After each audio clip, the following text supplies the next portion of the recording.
Mantan Ketua Paguyuban Sosial Marga Tionghoa Indonesia Sulsel, Willianto Tanta, mengaku telah mendapat dukungan 18 provinsi untuk maju menahkodai PSMTI Pusat periode 2022-2026. Dorongan ini, kata Willianto, merupakan amanah, sehingga ia akan maju dengan percaya diri.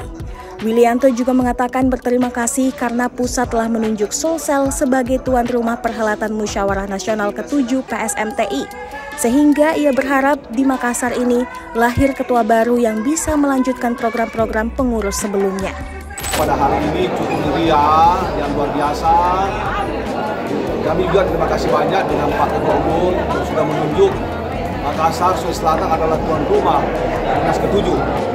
Dan memang harapan kami bahwa nanti di Munas ini akan terpilih ketua yang bisa melanjutkan program ketua umum kita yang 2 periode ini sudah memimpin PSMT yang sangat luar biasa.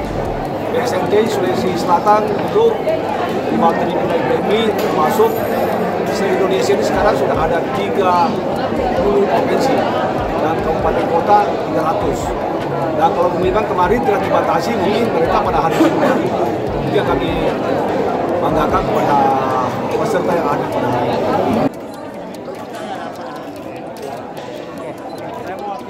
Untuk diketahui, pemilihan ketua baru PSMTI dijadwalkan pada Selasa 22 Maret di Hotel Claro Makassar. Reporter Harian Fajar, Muhlis Majid melaporkan.